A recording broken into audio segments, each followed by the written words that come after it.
Good evening, everybody. I'd like to welcome you to this talk on the solar energy output and whether it affects the Earth's climate or not.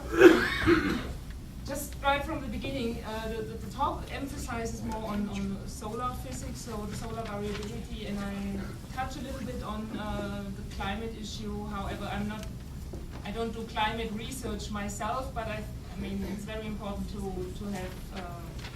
To nevertheless be aware of the issues. Now, as you all know, the Sun is our closest star, of course. It is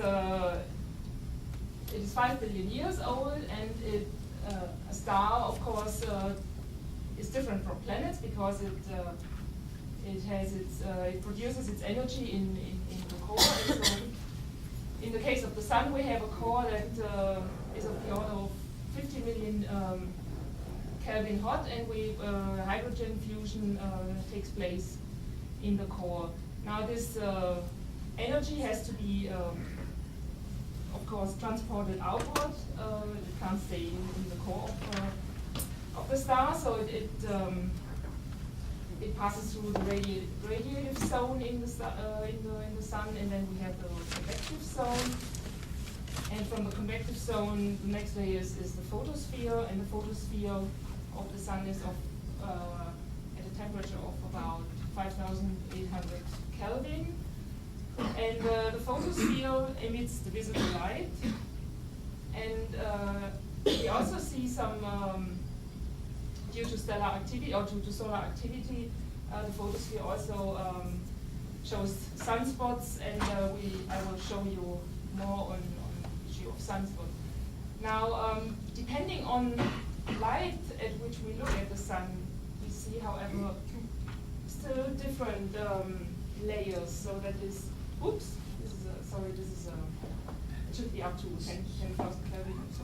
So this is the chromosphere. But I mean, I call it chromosphere, although it's observed here in the images observed in the EIT, but the chromosphere is also it's a layer outward of the photosphere. And now further out we have the corona, which gets to temperatures of a few million degrees. And again, if we observe the Sun in yet another light, we can observe short-term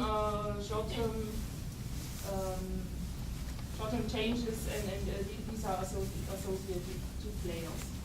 And also on the polar regions and also in the equatorial regions, we can get coronal holes, which are the place actually where the solar wind is accelerated. And just to give you a few numbers, the radius is of the order of 700 megameters, as I remember it, so 700,000 kilometers. And that's of around 100 Earth diameters, so this is the next slide. So if we look at the Sun, we can kind of put in 109 solar Earth in the diameter. Another measure which I recently thought about is a photon needs to pass the solar radius roughly 2 seconds. So if you ever forget how large the Sun is, maybe you remember the two photon, the speed of light. I mean, the photon needs 2 seconds to pass from the center to the. Now, just as a comparison, the Sun-Earth distance is 150 million kilometers, so that's roughly 200 times the solar radius. And the composition, as the Sun is a main sequence star, so it's mainly consists of hydrogen. There's roughly 9% helium. If you count it, these are ratios given by atomic particle density. And the rest are higher elements, so from lithium to zinc. So actually, if we look at the sun in comparison to other stars, the sun is actually a pretty boring star. It is called a main sequence star. And stars that are on this main sequence, they behave in a very characteristic way. And they don't show really a very dangerous or very active, are not in very active conditions. However, in a few billion years, the sun will evolve to a red giant, and you might have heard that the red giant, if it becomes a red giant, its size will be even to the distance where Earth is right now. But of course, this doesn't affect us. And after this stadium, the sun will then become a very hot star, a hot and bright star. So here is actually the magnitude and the spectral class. So it will become a very hot and blue star. And at that time, it will then at some point even throw away its hydrogen outer layers, the hydrogen envelope, and it become a planetary nebula. And finally, the sun will end up as a white dwarf. So this is the end state of the sun. So this is just for you to put the sun in the bigger picture of other stars. Now, well, let's go back to the system, to the solar system. So here's just a scale, because you're well aware the sun is pretty big compared to our planet. Now,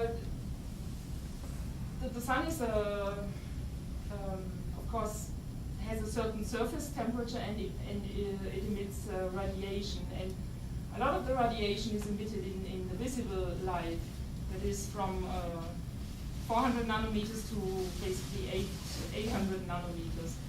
However, the electromagnetic spectrum covers the range from very short wavelengths of the order of angstrom to X-rays, ultraviolet, and then infrared, and also radio emissions. So, I mean, when we, well, of course, we should never look into the sun, but when we, well, our eyes see, of course, the visible light, but we have to be well aware, and many observations are done in the other wavelength ranges. And the reason, or the motivation to observe the sun in other wavelength ranges is we see different layers, as I already pointed out in an earlier slide. Please interrupt me if something is really unclear or you have questions. Okay, now we, I mean, we observe the light that is emitted by the sun, and many, astronomers, they observe the stars, and that's actually the light emitted by stars and by the sun is a very, very powerful means to analyze the physics that is observed. So therefore, I would like to just briefly point out a few details that come up later in the talk about the emission of light. So we have, the sun consists of a number of, or a whole bunch of atomic species, which are partly ionized. And each of these species has a very, very characteristic energy configuration. So we have really discrete energy levels in each atom, and we can observe these energy levels by looking at the light that is emitted. So consider we have an atom, and 2 electrons are at the ground state. Now, by collisions of the atoms with electrons and or by incident radiation, the electrons can be excited to another level, or can even be the atom can even be ionized, which is indicated with the red. So the red is considered to be beyond the binding energy. And now these excited levels, or the free electron, they can now at a certain time later can de-excite to the ground level possibly, or this red electron can recombine with the atom, and emit a certain light with a certain energy. And the level of excitement depends on the temperature in the plasma.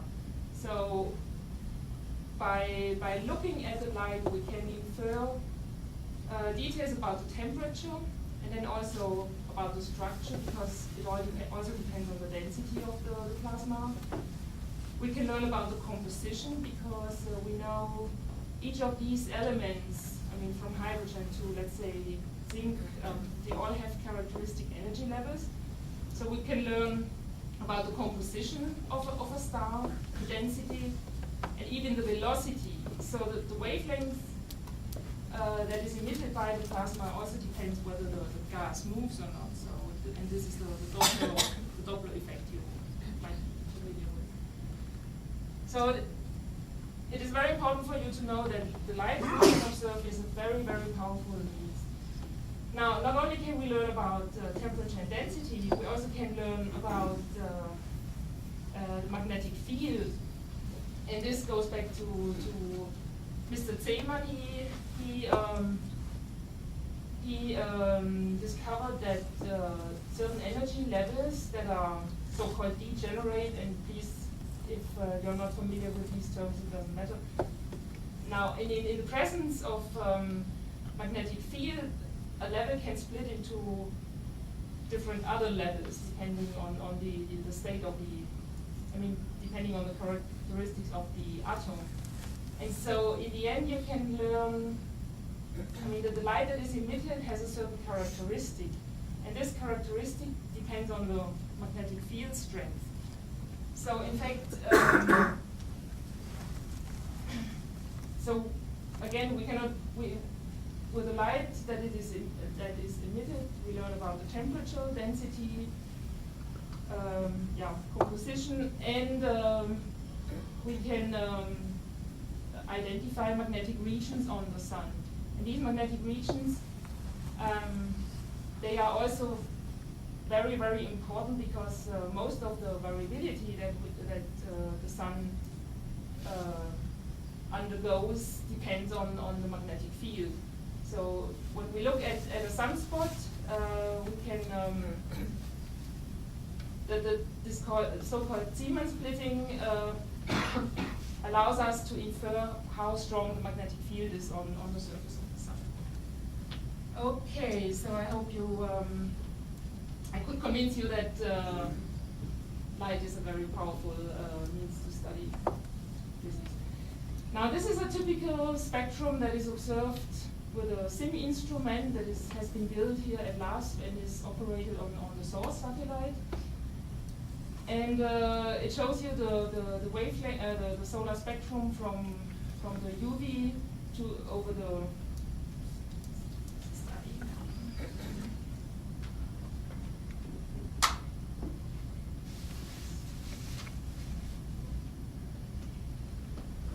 visible wavelength range from 400 to 1,000 nanometers, and over to the infrared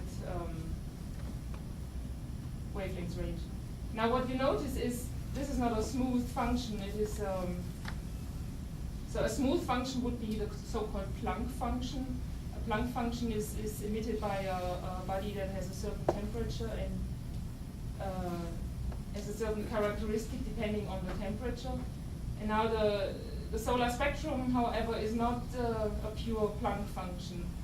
And the reason is that, first of all, it has structure in it, so the temperature changes in the atmosphere. So we have hotter layers in the interior, and then the temperature decreases and then rises again. And so, for example, an absorption line indicates that the temperature has a decreasing profile.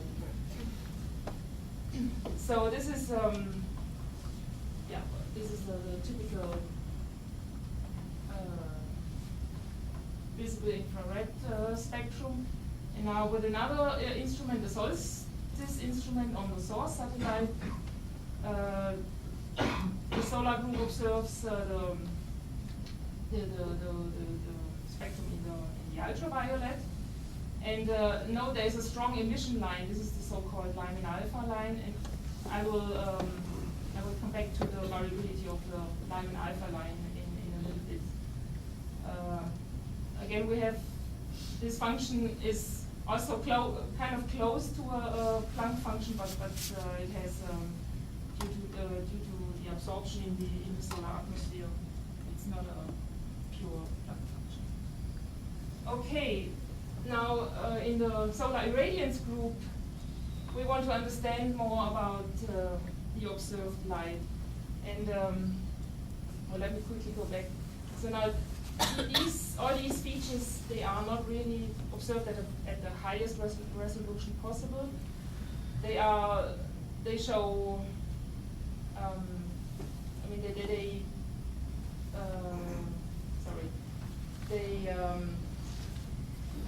many absorption lines are basically hidden in the observation. So if we want to learn really the detailed physics of the sun, we need to do calculations. And from these calculations, we can then infer, in more detail, we can infer the structure and the density of the solar atmosphere. So just to give you a brief ideas. So these kind of lines, they are emitted by molecules. So whenever we see such features in the solar spectrum, and this is now really at high resolution, which couldn't quite be observed with the instruments I've shown before. But if we have molecules, that means the temperature can't be very high in the solar atmosphere. It has to be at a certain temperature. So whenever we see these features, we know that the temperature is of about 4,000 kelvins or even lower. Now, this is these are calculations done in the extreme ultraviolet. So the blue lines are calculations we have done, and the black lines is observation.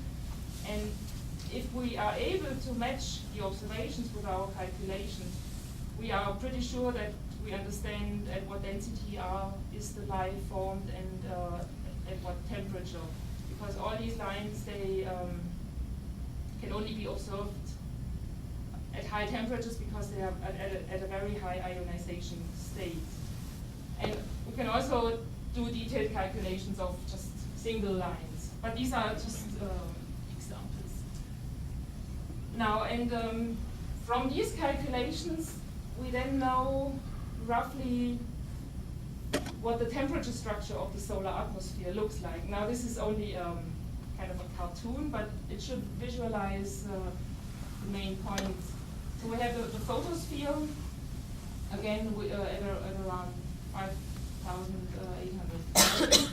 And then just right at above the photosphere, there is the so-called temperature minimum, which is at pretty low temperatures. And then higher up is the chromosphere, the transition region, and the transition region actually connects to the corona, which has a few million degrees. And now this fascinating feature of the solar atmosphere that we have a temperature minimum at a certain layer, but then a rising profile. This is not at all, well, I wouldn't say not at all, but it is not really explained why, what are the physical mechanisms that heat up the outer layers to such high temperatures. Okay. Now the thing is, we don't have only a gradient or a change in the height, but we also have features on the solar surface that have also need to be considered when we talk about solar variability. Now,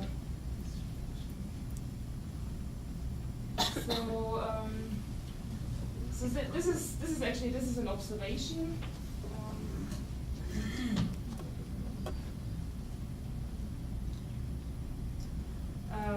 So this is a sunspot observed in the CN. Well, it's an ultraviolet, observed in the ultraviolet light. And what you can see is we have granulation. This pattern, kind of a boiling pattern on the solar surface, is called granulation. And then this nice sunspot is darker because it has a lower surface temperature. And and the center of the sunspot is called an umbra, and the outer layers or the outer regions of the sunspot are called penumbra. Later in the talk, I will show how sunspots influence the total amount of radiation emitted by the sun. And just for you to have an idea about the size, the sunspot can easily get the size of the Earth. So if we could see the Earth passing by, I mean, it might as well be of this size. So sunspots can actually become pretty big. Another feature that also influences the energy output of the sun are the so-called Plage regions. These are bright regions observed in the calcium-2 line in the UV at 393.6 nanometers. And these features, they can occur around the sunspots, but they also can occur in isolated positions, and they enhance the UV emission. So a sunspot decreases generally the energy output. Now the Plage regions, they can enhance the energy output. And note all this, the fine structure here. This is what is called the network, and the network is also influences to a certain extent the energy output. And now, if the thing is, if the sun gets more active, we might see more we see more sunspots. We also see more Plage regions, and in the end, it is the Plage regions that add to the solar to the energy output and increase the total solar irradiance. And just to give you maybe an impression or some insight, the sun is not static. It's changing on large time scales, but also on time scales of seconds. So this is a limb observation of the sun observed with the Hinode, and in fact it's the Solar Optical Telescope on board of Hinode. And what you see is roughly an hour of the movie, and then these the so-called specules, they move really at a very short cadence. And what you might imagine is that these specules all move along magnetic field lines. So the whole variability of, or a lot about the variability of the sun is influenced by the magnetic field. Okay, and here we have some other manifestations of the fact that the magnetic field really influences the brightness of, or the energy output of the sun. So these are coronal loops, and they get to a temperature of a few million degrees. And further down, the foot points of the coronal loops are associated to the transition region. That is the region where the temperature really rises to high values.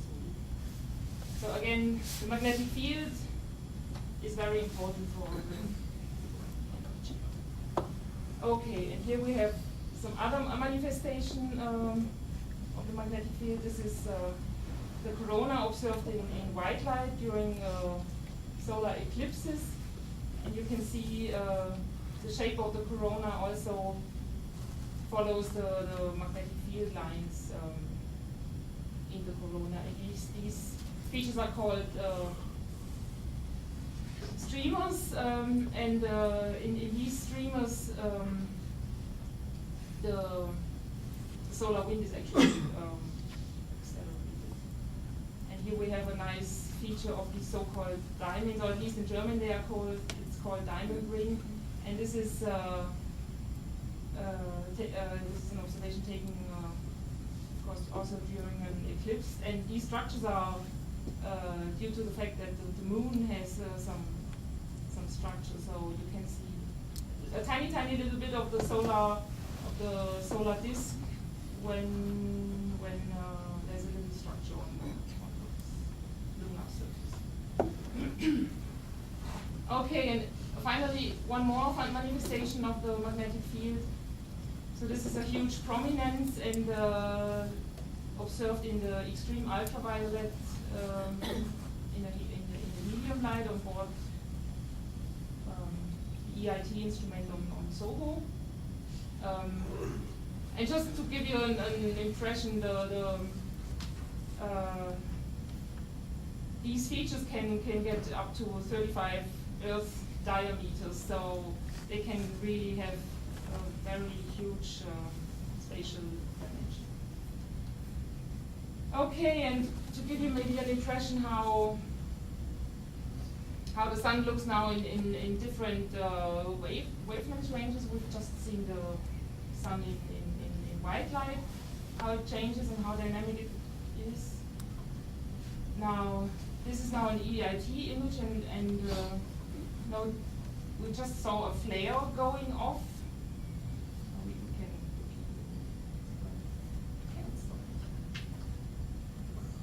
and these features are called coronal mass ejections. So they these are eruptions from the sun, and they carry a lot of the solar mass into space, and potentially also to the Earth. So again, we see under each of these bright features there is an active region. So and all these features show that the magnetic field is again very important. It's the main driver for solar variability.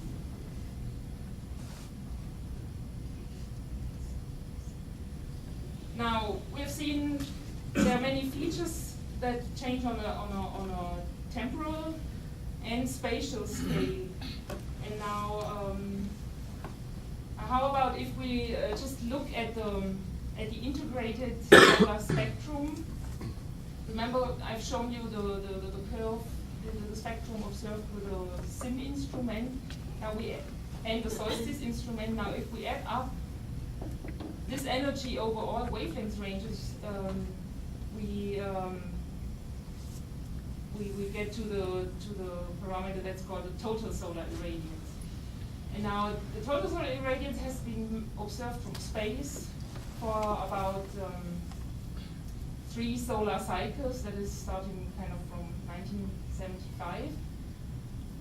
And it has been observed by many instruments, and you see a huge scatter of this parameter. So first of all, I mean, it's not due to this scatter between the instruments, but you can see there's a certain variability that is observed by each instrument. So first, the solar constant, which is another term usually used for the total solar irradiance. This parameter is not constant at all. It changes over the so-called solar cycle, or the 11-year solar cycle. So what is plotted down here is the sunspot number. This is a measure of how many sunspots, how many of these dark magnetic features are visible on the solar surface. And as you can see, we have times where there is only a low number of sunspots, or maybe almost no activity, and then we have times when there's higher activity, and this pattern repeats as with a frequency of about 11 years on average. So we see all these observations indicate that there is a certain correlation. Now the problem here is each of the instruments observes kind of a variability of 0.1% or 1,000 ppm. And I show this plot because I want to convince you that it is utterly important to have ongoing space observation, because only if we are able to combine all these measurements to one time series, we have an ongoing record or a continuous record of the TSI. And so this is now shown in the next plot. So this is a composition of all these different observations I've just shown you, relative to a certain, to one reference observation. And now with these observations, it is clear that also the total solar irradiance behaves like the sunspot number I've shown you in the previous plot, and it correlates very well with this 11-year solar cycle, or it's a manifestation of the 11-year solar cycle. And the scatter you see in this plot it's not an instrumental noise, but it is due to all these solar features on the sun. So whenever there is a big sunspot, the TSI, the total solar irradiance, might decrease to a certain value. And if we have, for example, a lot of large regions on the sun, it might go to higher values. I'm not sure whether you can see this big dip here in 2003. So this was a time when there was a really big sunspot passing on the line of sight. And I would like to show you a movie. This is in courtesy of Greg Kopp. He put it together.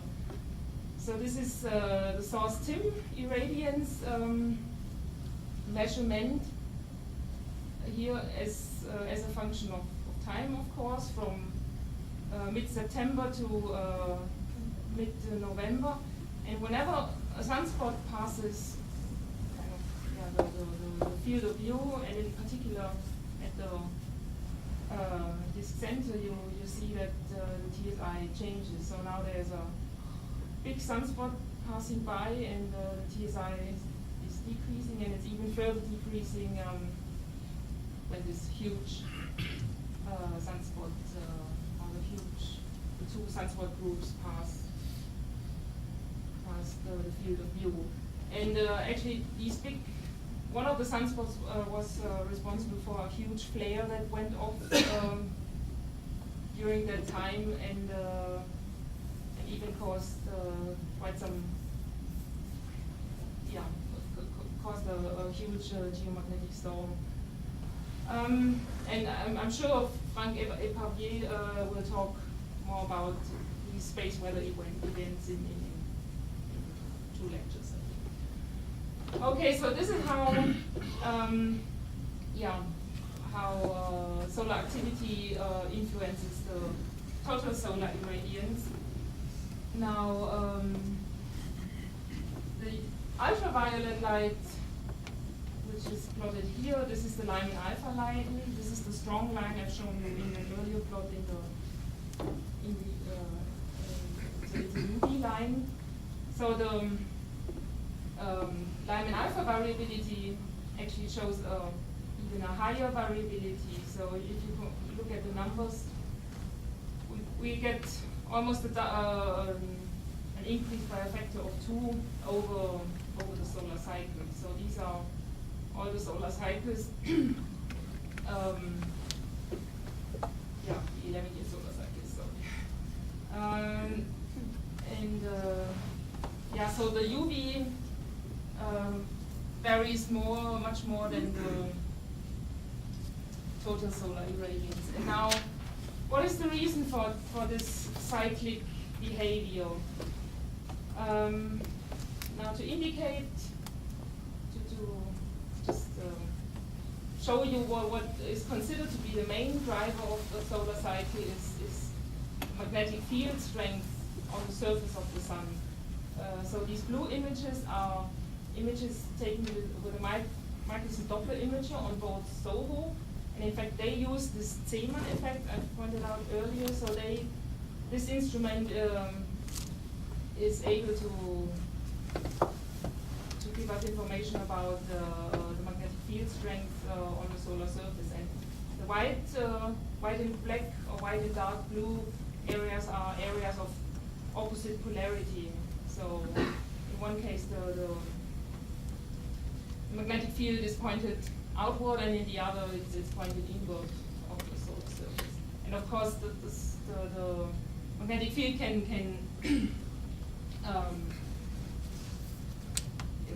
we observe it, of course, in any field direction, so any direction is possible. And this image indicates soft X-ray observations taken with the YOCO, or the YOCO satellite. This is just to illustrate the solar cycle dependence from over the 11 years, and we have active phases and quiet phases. Okay, and just to show you how this magnetic field looks like or evolves over the solar cycle, look at the movie. And the magnetic field has some pretty interesting features. So what you see is we have here areas of opposite polarity on the northern hemisphere, where the white is the leading polarity and the black is the trailing polarity. And now if you look at the southern hemisphere, it's the reversed polarity.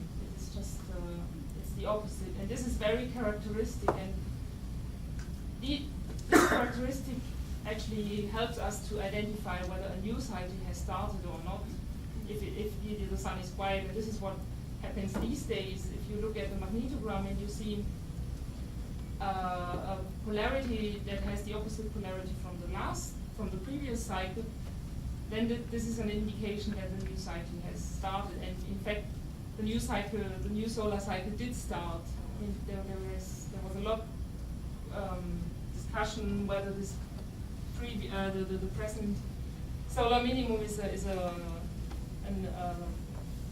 very extraordinary minimum, or whether it might even become an extended minimum. But as it turns out,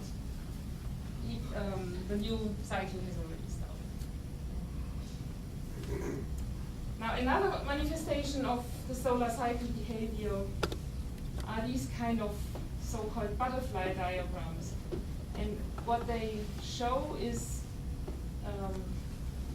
they show in fact the position where a sunspot has been observed as a function of time. And you can see there is a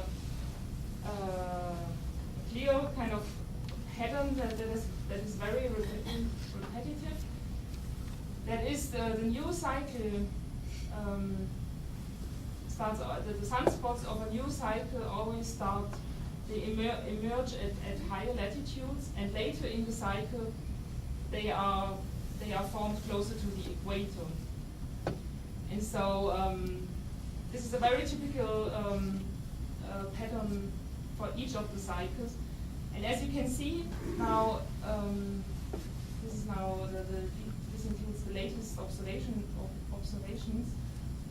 We have here a few dots that show already new sunspots of the new cycle that emerge at a high at a high latitude. So the old cycle is more or less over, although there's always an overlap between the old solar cycle and the new solar cycle. But the new solar cycle is kind of picking up. So and this is called the Hale law, this pattern. And now another very interesting characteristic, and this also goes back to Mr. Hale, is that the magnetic cycle of the Sun actually has a 22-year. It is repeated every 22 years. So and this is indicated by this plot. Now we have the blue, the green, the yellow color shows positive polarity, and the blue color shows negative polarity. And as you can see, this is the polar region, and every 22 years the polarity of the poles is again has again the polarity of not the previous but the one before the previous cycle. So the magnetic cycle of the Sun is actually a 22-year cycle. Okay, so let me now come. How do the sunspots line up with that cadence, with that cycle? Actually, I mean, so what you can see here is also this butterfly pattern. So actually, all these, I mean, the blue and the yellow are magnetic areas on the solar surface. So, and they include sunspots. Does this answer your question? So I mean, the sunspots are happening at the switch from plus to minus in the magnetic field. Yeah, I mean, they can. So you can have sunspots that one shows the one polarity and the other another polarity. Although sunspots can also emerge with one polarity only. So I mean, there's no strict rule to that. But yeah, I was just saying that the peak in the sunspots, it looks like, is occurring at the place where it goes from yellow in the south to yellow in the north. The peak in the sunspots, you mean the higher latitude? I'm not. Or do you mean the sunspot cycle seems to be having the peaks of sunspots at the place where the magnetic cycle is switching from plus to minus or minus to plus. So you mean kind of this area here? Yes. Well, yeah. I mean here the sunspots just emerge at a higher latitude. Mm-hmm. And later in the cycle they appear at lower latitudes. Yeah, I'm not quite sure whether. Does it answer your question? Yes, later. So now let me talk a little bit more about how we can learn about the spectral variability over the solar cycle. So in the solar group, we try to reproduce the spectral variability and to understand where the spectral variability. I mean, what are the best means to describe the spectral variability? And to do that, we take measurements taken with a precision solar photometric telescope in the calcium line I've shown you earlier, and also in other wavelength ranges. And we do a certain feature identification of the features on the solar surface, and we can come up with these masks that indicate different intensity levels on the solar sun. So we have sunspots, we have sunspot penumbra, umbra, faculae, plage, active network, quiet network, and intergranular cells. Just to give you an idea what the features can look like. And now the thing is, each of these features is considered to emit a very characteristic spectrum. And if we do the feature identification each day, then we know how much area is covered by each of these features. And we can weight the spectrum that is calculated from these features, and then derive a temporal variability of the spectrum. And this is shown in the next plot. And this is now the most what I go into detail, but it should show you that we can reproduce, or Jerry Harder and Juan Fontella, who published this work, we can reproduce the spectral variability. Oops. At certain wavelength ranges. So that means we understand to a certain extent the spectral variability. However, in the ultraviolet, it looks a little different. It's not so easy, but I don't want to really go into detail here. For the remainder of the talk, I would like to discuss a little bit the energy output of the sun over the past centuries and even further back in time. So now we have seen the sunspot. I mean, the sun shows this 11-year solar cycle, and the big question is, how did the sun radiate in the past? Because if we want to understand whether it influences the Earth's climate, we need to know, did it change over the past? And there has been work done by a number of people to try to reconstruct the total solar irradiance back in time. So work has been done to do it till the 1930s or even longer. And as you can see, the scatter of this the reconstruction methods they give really different results. So this is a problem. Nevertheless, let's see whether the total solar the energy output of the sun has an influence on climate. And now, first of all, I would like to discuss the present time. That is the time when we have a strong increase, an extraordinary increase in the Earth's temperature, and compare it to the total solar irradiance again observed from space. And this is has been published by Klaus Fröhlich. And the important point here is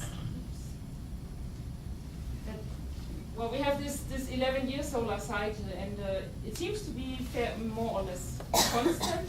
But however, if you do a certain kind of smoothing to the data, then you end up with a red curve. And this red curve indicates that the overall trend of the total solar irradiance has a decreasing trend. Now, if we do the same detrending with the temperature curve I've shown you in the other slide, it clearly shows that the temperature over the past good 25 years has an increasing trend. So this indicates that at least the total solar irradiance cannot explain any change or the recent change of the temperature increase. So I would like you to take home with you that the latest temperature increase is not due to any solar effect, but it is clearly anthropogenic. And this has also been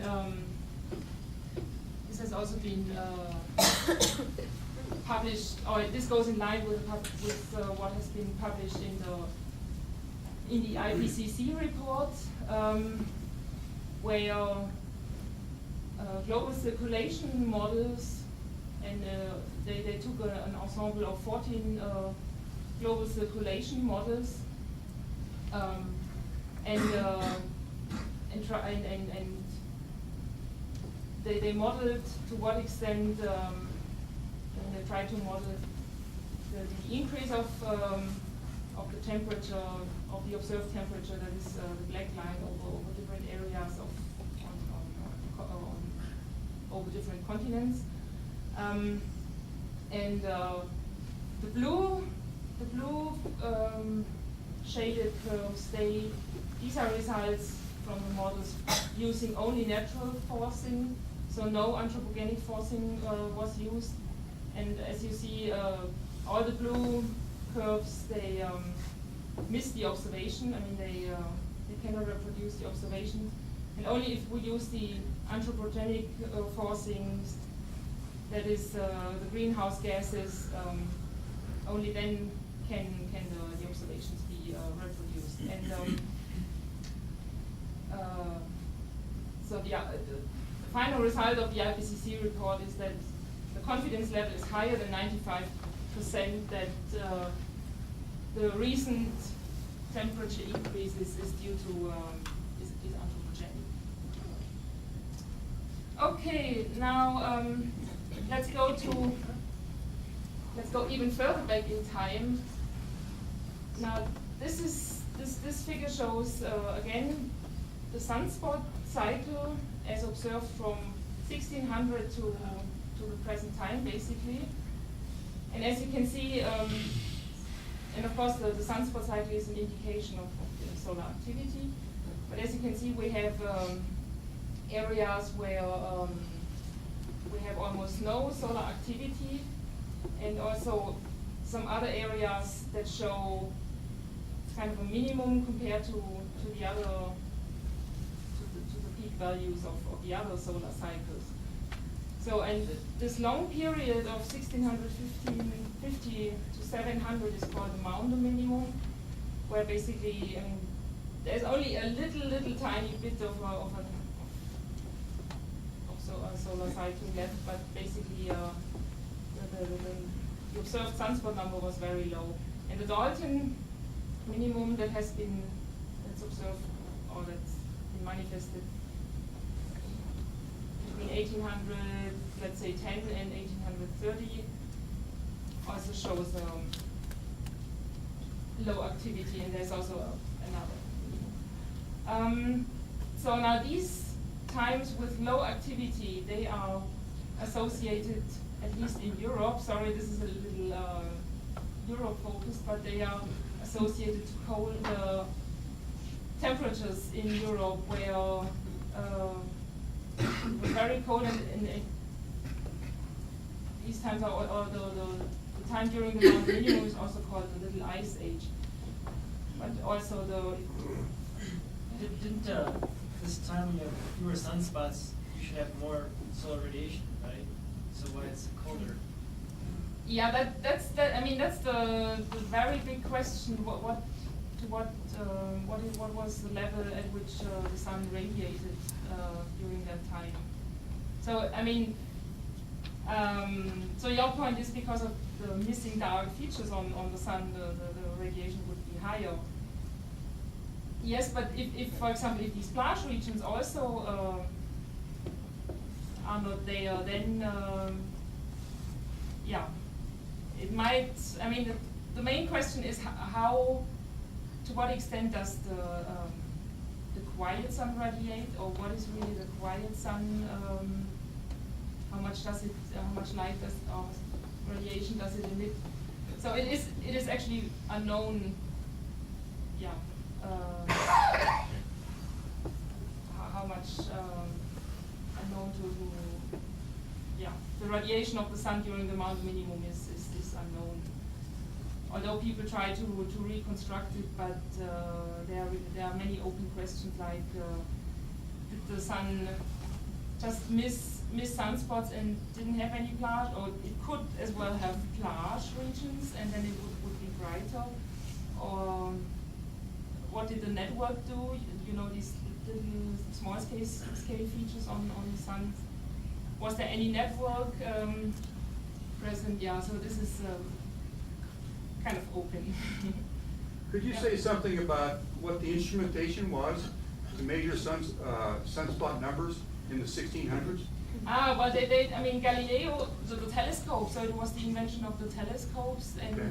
with the invention of the telescopes, they started continuous observations. Thank you. Yeah, and actually it is, the sunspot cycle is also called the Schwabe cycle, so this goes back to the German name.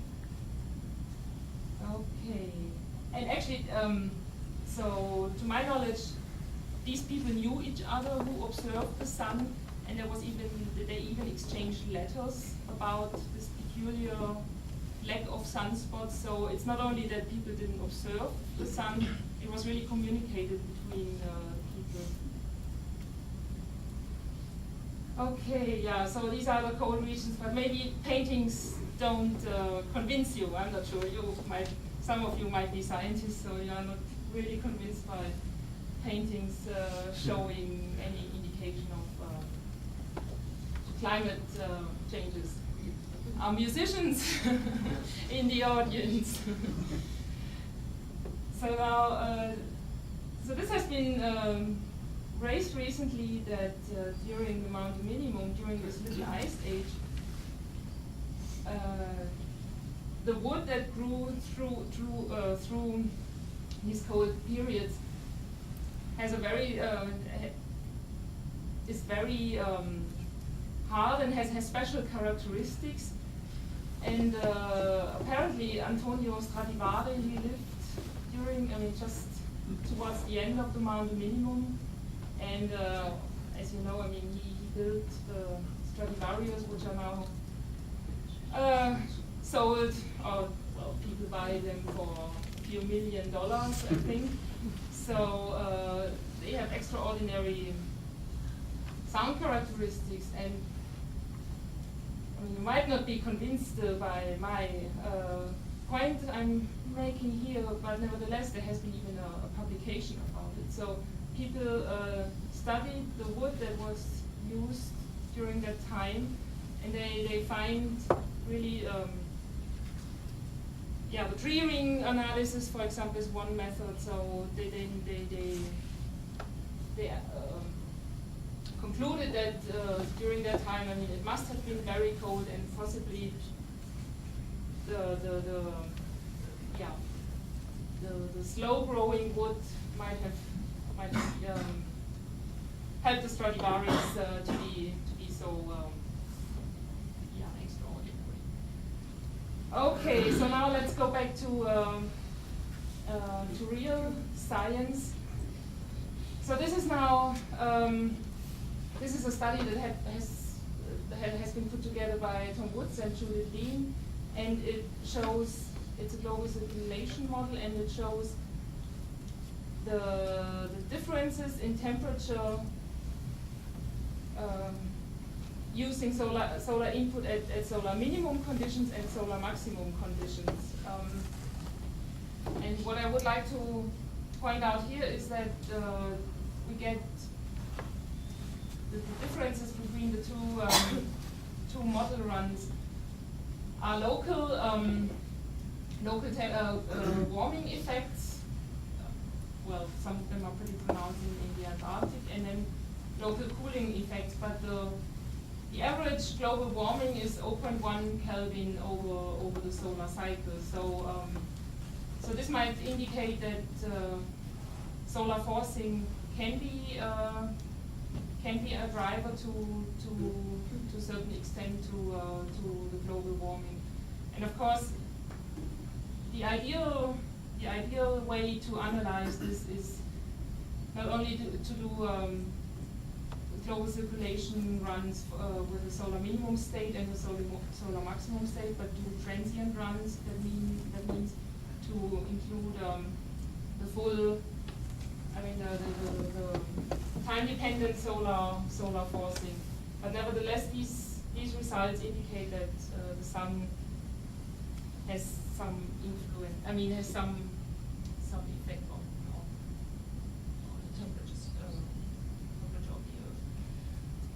Okay, so now I would like to finally, oh no, should I maybe stop? I think we can do it. Is this the last slide? Yeah, it's not quite. I was talking too much. Maybe show a couple Well, of the. let me finish maybe with an outlook of upcoming missions that where LAST is involved. So, and which hopefully help us to understand more about the spectral variability and also its influence on climate. So there is the Solar Dynamics Observatory with the Eve instrument on board, which is kind of waiting for its launch opportunity sometime this year. And then there's the GLORY spacecraft with a TIM instrument, the Total Irradiance Monitor on board. And this is also expected to launch this year. And then there's the upcoming TESIS, the Total Solar Irradiance Sensor,